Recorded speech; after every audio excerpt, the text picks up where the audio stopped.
Alors, j'ai été sollicitée pour parler de la manière dont les médias parlent des minorités. Mais comme j'avais très peu de temps, je me suis dit, bah, autant aller droit au but. Je vais vous proposer quelques repères pour analyser la représentation des Roms dans les médias d'information, puisque les médias, c'est très large. Alors moi, je ne suis pas du tout une spécialiste des Roms. Il y en a pas mal en Belgique et en France, il y en a beaucoup, de très intéressants. Alors, moi, je m'occupe de la représentation que les médias font des minorités et de l'auto-représentation des minorités ou des groupes dans les médias. Mais donc ici, j'ai fait pas mal de lectures et de recherches pour vous proposer déjà quelques réflexions sur la représentation des Roms dans les médias.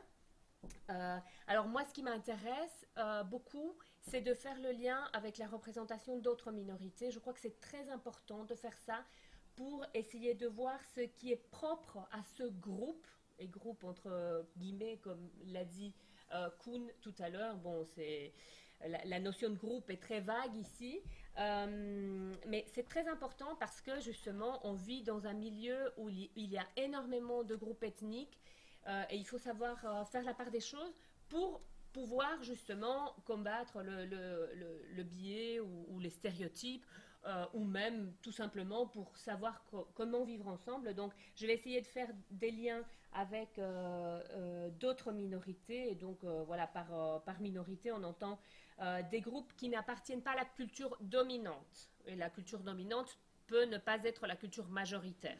Oui. Bon, ici, en l'occurrence, à Bruxelles, je crois qu'on a une bonne moitié d'étrangers, y compris moi.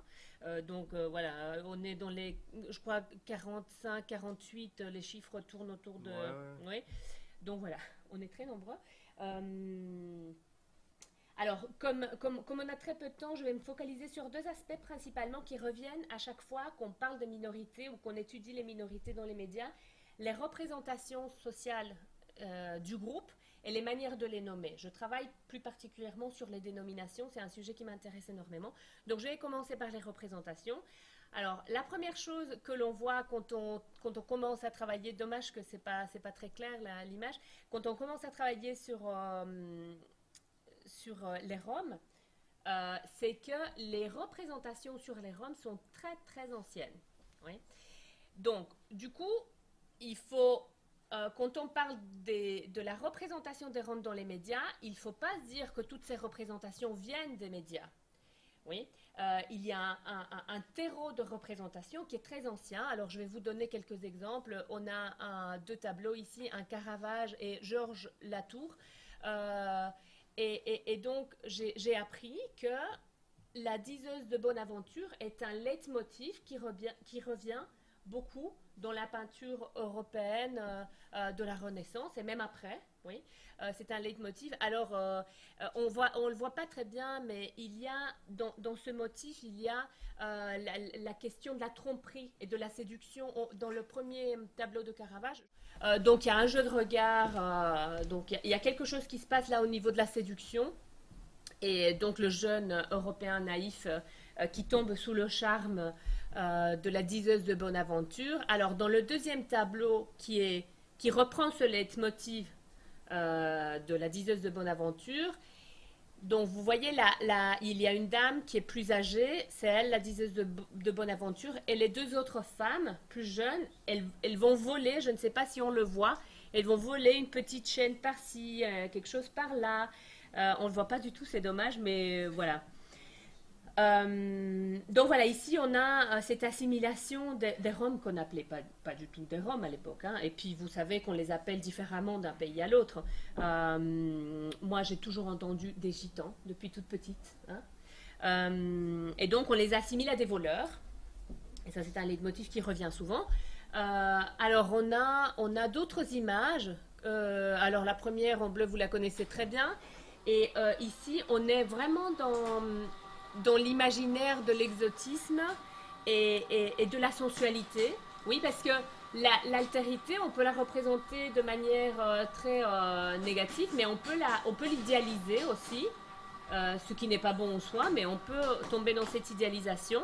Et donc ici, en l'occurrence, il y a l'exotisme, la sensualité ou même la sexualisation de la femme exotique, hein, ça arrive dans beaucoup de groupes. On le fait souvent avec les femmes africaines, avec les femmes latino-américaines. Donc c'est quelque chose qui revient souvent. Et même, il y a le motif de l'Espagne, hein, parce qu'on dirait que c'est une femme qui danse le flamenco. Donc par rapport à ça. Et ensuite, vous avez une illustration pour Notre-Dame de Paris de Victor Hugo. Donc c'est Esmeralda, qui est une femme rome, on dirait aujourd'hui, Rome. Et donc vous voyez aussi cette sensualisation et de la femme exotique. Alors ici, vous avez une autre image qui est très intéressante. Enfin, une image, c'est un tableau de Van Gogh. Le campement de Bohémiens aux environs d'Arles. Ici, c'est très intéressant parce que le nomadisme est vu sous une lumière positive, oui, puisque Van Gogh il va opposer les gitans ou les Roms aux paysans dont il voit l'attachement à la terre comme un esclavage. Oui. Donc vous voyez, il y a énormément de représentations et en fait, les représentations que nous avons aujourd'hui des Roms, elles émergent dans ce terreau de représentation qui est très très fertile et qui est très ancien.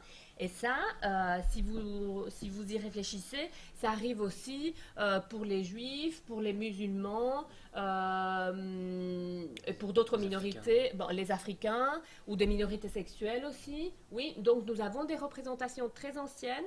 Et donc, pour moi, c'est très important de ne pas aller tout de suite dans la stigmatisation des médias. Parce que c'est vrai que les médias, parfois, ils en font trop.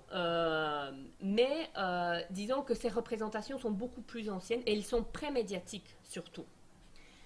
Alors, vous avez ici d'autres images que, j'imagine que vous connaissez, hein, les films de Kusturica.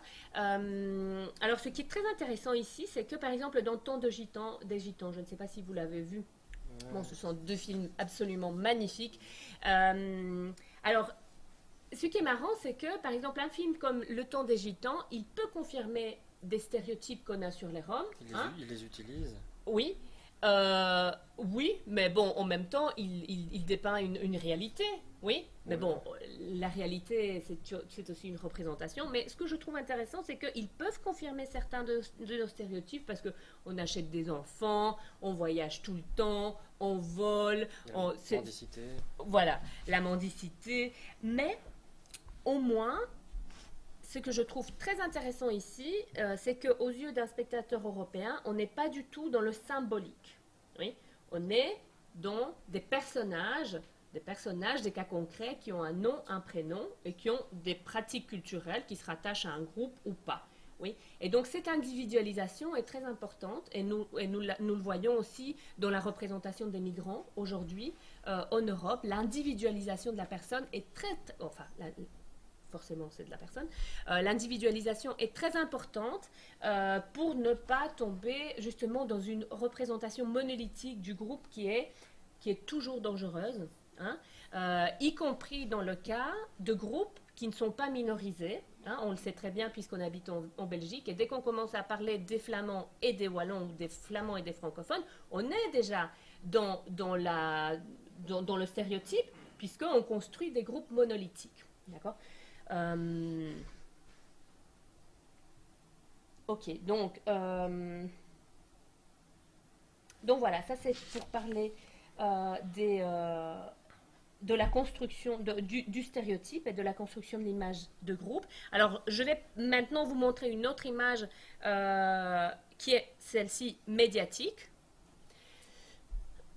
Donc, vous avez un extrait de Libération. Alors, regardez d'abord l'image.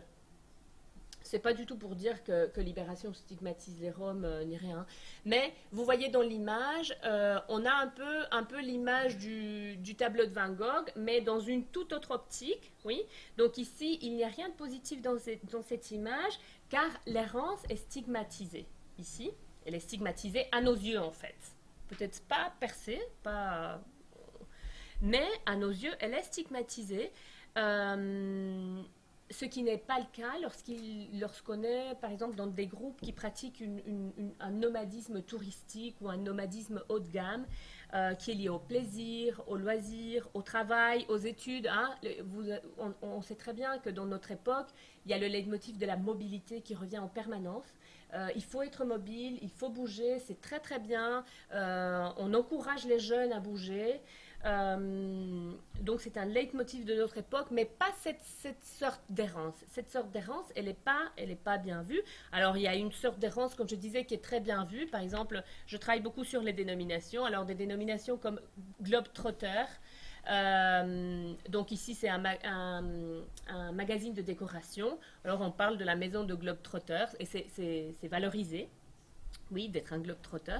Ou bien la dénomination du nouveau nomade, The Modern Nomad, qui est très très valorisée également et qui est en train de remplacer dans l'imaginaire l'image de l'étudiant Erasmus. Alors maintenant, en plus de la mobilité Erasmus, on a les free movers.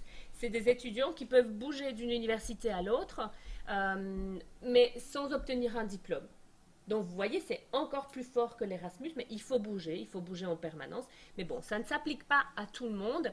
Et donc, ça m'a fait penser à ce que dit Zygmunt Bauman, j'ai pas mis son nom, bon voilà, c'était un théoricien de la globalisation, et ce qui dit green light for the tourists, red light for the vagabonds. Donc, la globalisation, c'est pas pour tout le monde.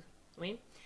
Donc ça, c'est quelque chose à laquelle on peut réfléchir. Et si on compare, par exemple, les Roms, et donc, qu'on disait tout à l'heure, voilà, c'est vrai qu'il y a des communautés qui ne veulent pas entrer en contact avec d'autres. C'est un constat, mais c'est peut-être pas la seule ici à Bruxelles. Hein. On n'a qu'à aller dans le quartier européen. Les expats. Voilà. Expats, quoi.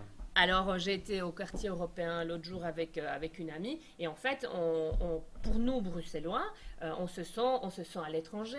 Bon, déjà, on doit parler dans une langue qui n'est pas vernaculaire, et puis, on voit très bien que ce sont ce qu'on appelle, oui, les expats ou les eurocrates, ce sont des tribus urbaines qui ne sont pas du tout intégrées dans le tissu indigène. Hein. Et je ne rigole pas, vous rigolez, mais en fait, les anthropologues, ils voient tous les groupes humains de la même manière. Donc, ce n'est pas uniquement que les Roms et les Africains qui ont une culture. Hein. Les Européens aussi, ils ont des cultures qui ne sont pas uniquement nationales. Donc, il y a une culture eurocrate. Et donc, il faut les observer de la même manière qu'on regarde les tribus d'Amazonie. Donc, voilà, ça, c'était juste une parenthèse. Alors, en ce qui concerne... donc, voilà, ça, c'était pour parler un peu des représentations et pour montrer qu'elles étaient... oui. Green light, ça veut dire vous avez un feu vert pour circuler comme touriste, mais le feu est rouge quand vous êtes un vagabond. Il y a voilà. plus de difficultés ou d'obstacles. On n'est plus dans la globalisation. Voilà, Okay. on n'a pas droit à la globalisation en fait. Alors, d'un point de vue de la couverture médiatique, on constate deux choses. D'abord que la présence des Roms dans les médias est quasi limitée à des événements de nature négative. Et donc, quand on compare avec d'autres minorités ethniques ou ethnico-religieuses, ce n'est pas toujours le cas. Hein, comparé avec les musulmans ou arabo-musulmans, avec les juifs, avec d'autres minorités ethniques, où ce n'est pas du tout le cas. Et il y a un autre aspect qui est très intéressant d'un point de vue médiatique, c'est que les Roms n'ont pas ou ont très peu accès, hein, je ne suis pas du tout, je le disais, une spécialiste des Roms, mais quand on se penche un peu sur la question, on voit qu'ils ont très peu accès à la parole publique et que donc leur image n'est pas du tout contrôlée de l'intérieur. Donc, ils n'ont pas accès aux médias, oui. Ils ont une très très faible capacité de lobbying. Alors que, par exemple, il y a beaucoup d'associations arabo-musulmanes ou juste musulmanes, ça dépend si c'est religieux ou pas, qui ont des réseaux dans la société civile, et ça c'est très important. C'est très important dans une société très médiatique comme la nôtre de pouvoir contrôler son image en tant que groupe. Alors, il y a une autre chose qui m'intéresse du point de vue de la couverture médiatique, c'est la question de la dénomination, parce que j'ai vu que ça revenait tout le temps dans la littérature sur les Roms. Il y a plusieurs linguistes qui ont travaillé sur les Roms. Alors, moi, désolée, il y a trop de choses sur cette slide, mais moi, ce que je constate, c'est que les dénominations ne sont pas négatives en soi. Ça, c'est un premier constat que je fais. Mais il y a la question des connotations. D'accord. La question des connotations, donc, ça veut dire que les mots sont comme des boules de neige qui se chargent de connotations au fil du temps.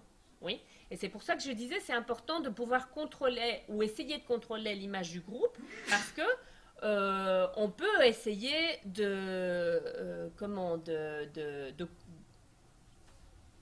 faire le point sur les dénominations, qui sont parfois trompeuses, qui se chargent parfois trop de connotations. Alors vous vous souvenez, pendant l'été 2015, il y a eu tout ce débat sur migrants et réfugiés, hein, et donc les journalistes, ils ont beaucoup réfléchi à ça, et d'ailleurs, c'est pas uniquement par rapport à ça, mais ils ont produit donc ce glossaire qui est très un lexique, c'est un lexique, non, lexique, glossaire des termes journalistiques concernant les personnes étrangères et issues de l'immigration.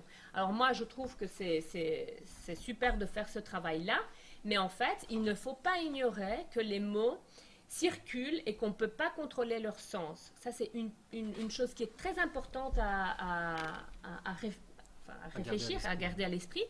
Et c'est bien de faire des glossaires. Pourquoi? Parce que les journalistes, ils réfléchissent en permanence à la mise en discours des groupes. Mais il n'y a pas que ça. Oui. Donc, quand il y a des gens qui disaient, comme l'éditeur en chef d'Al Jazeera, qui disait on ne va plus utiliser le mot migrant parce qu'il est chargé de connotations négatives. Et donc, du coup, il y a des médias qui ont dit on ne va plus utiliser le mot migrant. En fait, ce n'est pas le mot migrant qui pose question, c'est le fait qu'il y a certains médias qui vont dire qu'il y a une vague de migrants. C'est la vague qui nous fait peur. Ce n'est pas le mot migrant en soi. Donc, il faut faire attention à tout ce qu'il y a autour du mot parce que le mot, il va se charger de connotations. Et donc, du coup, j'ai un peu réfléchi au terme Rome. Et donc, j'ai tiré ces deux citations parce qu'on on apprend que, ça c'est Cécile Canu, qui est une linguiste et discursiviste qui a beaucoup travaillé et qui travaille encore sur les Roms. Et donc, elle dit que le terme générique Rome est issu d'une création préalable et conjointe d'un certain nombre d'organisations internationales, dont l'ONU, puis l'Europe, en lien avec les organisations internationales Roms. C'est dont on parlait tout à l'heure, hein. Alors, ce n'est pas du tout pour dire que les Roms sont une création artificielle, puisque tous les groupes sont des créations artificielles et imaginaires, oui, à commencer par le groupe national, l'État-nation.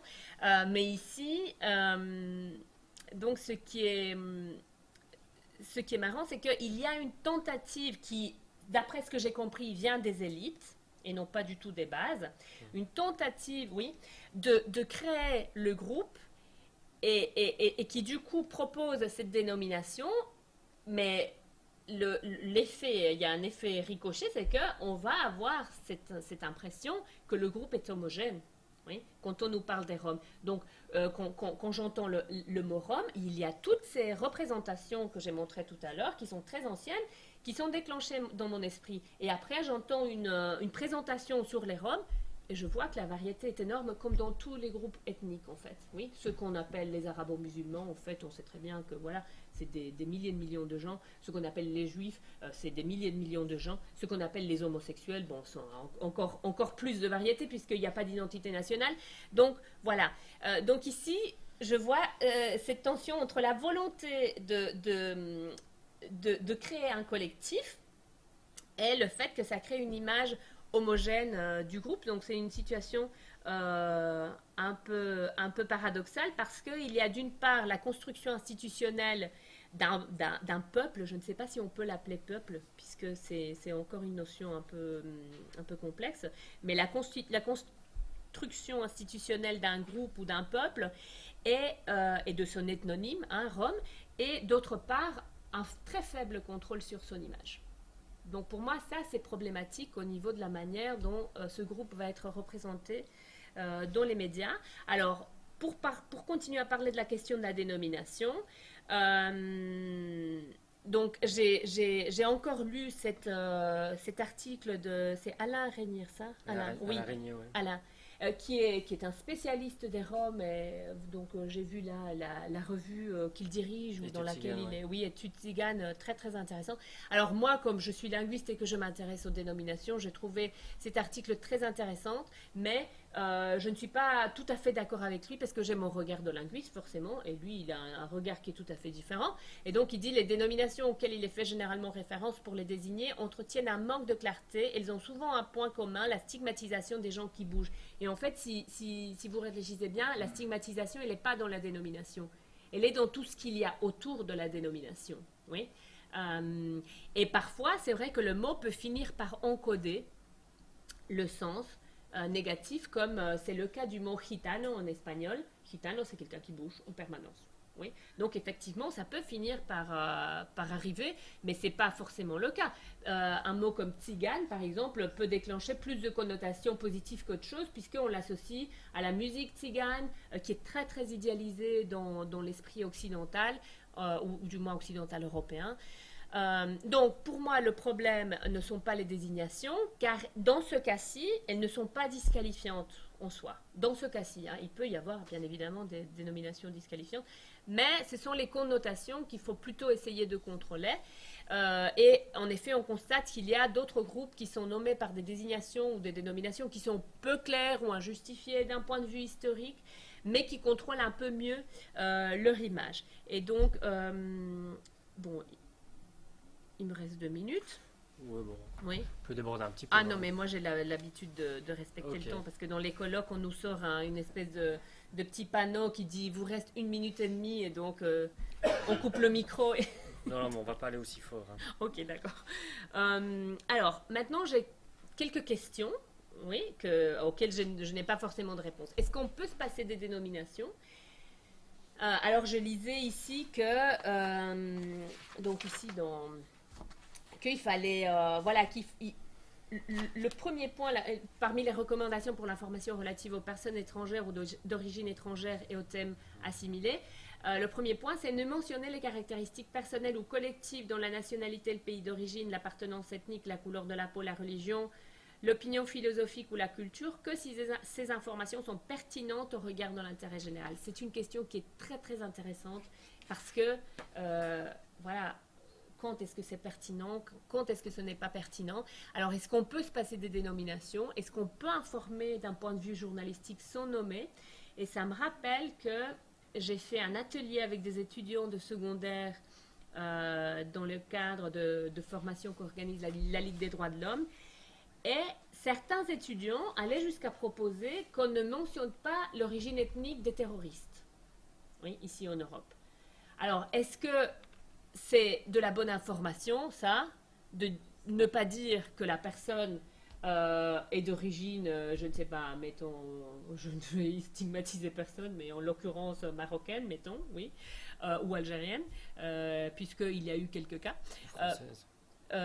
Oui, ou français. Ils étaient français d'origine marocaine. Oui, en général, quand on dit d'origine, voilà. C'est l'origine migratoire, mais il y a aussi, bon, dans le passé, parce que maintenant, il y a beaucoup de terroristes qui viennent de ces régions-là, mais dans le passé, c'était des Irlandais, des Basques, oui. Et on les nommait, on disait que c'était des Irlandais et des Basques. Sinon, ça n'avait pas de sens. Et personne ne se posait la question s'il fallait dire que c'était des Basques ou pas. D'ailleurs, tout le monde savait que c'était des Basques. Hein. Je parle de l'ETA et de l'IRA. Alors, d'un point de vue discursif, on peut dire que la dénomination est un outil langagier, est un outil cognitif. C'est un outil langagier parce qu'on a besoin de mots pour dire le monde. On ne peut pas s'en passer.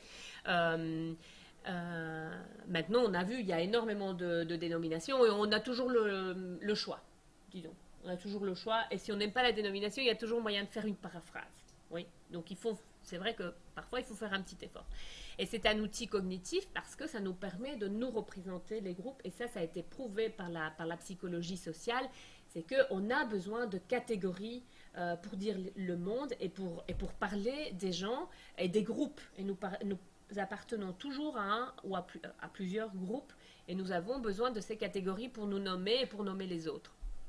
Donc voilà, on ne peut pas éviter la dénomination, mais donc attention, pour moi le plus important, c'est et c'est ça qu'il faut garder à l'esprit. Et c'est ça qu'essaie de montrer la linguistique ou l'analyse de discours, c'est que les mots changent de sens en permanence. Et ça, c'est très important. Donc, on vit dans l'illusion que les mots ont des sens stables. Et on a besoin de cette illusion, oui. Puisqu'on ne peut pas penser qu'on vit dans un monde où tout change en permanence et où les mots changent en permanence. Mais en fait, il y a des dénominations qui changent beaucoup et qui se chargent de dénominations qui sont parfois très péjoratives. Et donc, il faut plutôt travailler sur ça que sur le mot lui-même. Dans ce cas-ci, hein, il y a d'autres cas où il y a des mots qu'il faut carrément éliminer de notre lexique parce qu'ils sont péjoratifs en soi. Hein. Et donc, voilà, le message que j'ai envie de faire passer, c'est que les mots ont une mémoire et qui souvent n'est pas enregistrée dans le dictionnaire. Donc, et ça c'est la limite des glossaires. Ça c'est une limite et les journalistes, ils doivent travailler sur le fait qu'il n'y a pas que la dénomination, mais il y a les connotations. Et il n'y a pas que ça, il y a d'autres aspects que j'aimerais soulever maintenant. Et je vais vous donner un exemple. Ça, c'est une nouvelle du Figaro qui date de 2013. Alors, moi, ce qui m'intéresse ici, c'est le fait que la dénomination se trouve à gauche du titre, à gauche des 2 points. Alors, vous savez que les journalistes ont des routines pour rédiger et pour dire l'actualité. Ils ont besoin de ces routines parce qu'ils travaillent souvent dans l'urgence. Merci. Et donc les titres, ce qu'on appelle de manière un peu savante, les titres bisegmentaux, puisqu'il y a 2 segments, les titres bisegmentaux à 2 points, on les appelle comme ça. En fait, ils sont un peu dangereux parce que ce qui se trouve à gauche, c'est ce qui est censé être connu du lecteur. Hein. Donc même si vous ne connaissez pas cette théorie, vous le savez intuitivement. Hein, que ce qui se trouve à gauche, c'est ce que vous connaissez déjà, et ce qui se trouve à droite, c'est ce qui est arrivé. Oui, et donc on trouve souvent des verbes du côté droit, alors qu'à gauche, c'est un nom. C'est un nom puisque la chose existe déjà. Oui, donc on va nominaliser le réel. Et donc voilà, les Roms, on va parler des Roms. Il n'y a même pas d'article, on ne sait pas si c'est quelques Roms, tous les Roms, la communauté Rome. Voilà, donc vous voyez qu'il n'y a pas que le lexique sur ce n'est pas le seul élément sur lequel il faut travailler. Il y a les titres. Les titres, pour moi, c'est fondamental. Alors, à comparer avec ça, c'est le même moment discursif, comme on dit, c'est la même époque, le même événement. Regardez comment titre Le Monde de manière beaucoup plus subtile. Hein, il dit « Les Roms qui occupent des campements ». Donc ce ne sont pas tous les Roms, ça ne peut pas être, c'est impossible que ce soit tous les Roms qui soient dans ce campement parce qu'il n'y a pas de place pour tout le monde là. Donc voilà.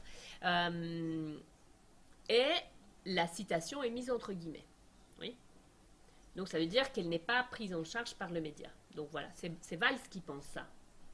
Et donc après c'est au lecteur de décider s'il est d'accord ou pas avec ça.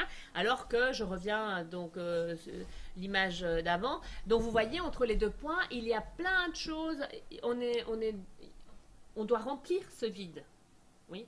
Et du coup, on est vite dans le fantasme aussi. C'est qui les Roms et donc il y a toutes ces représentations qui sont déclenchées dans notre esprit. Et donc regardez ici. Ça c'est hyper intéressant d'un point de vue linguistique, c'est l'article bras de fer entre la municipalité et des Roms, vous voyez.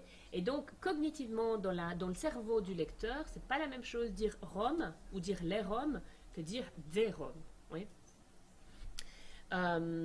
Alors voilà ce que j'avais plus ou moins à vous dire. Maintenant j'ai quelques propositions, mais ce n'est qu'un début pour la discussion, pour lancer la discussion par après, puisqu'il y a des gens qui vont parler après moi.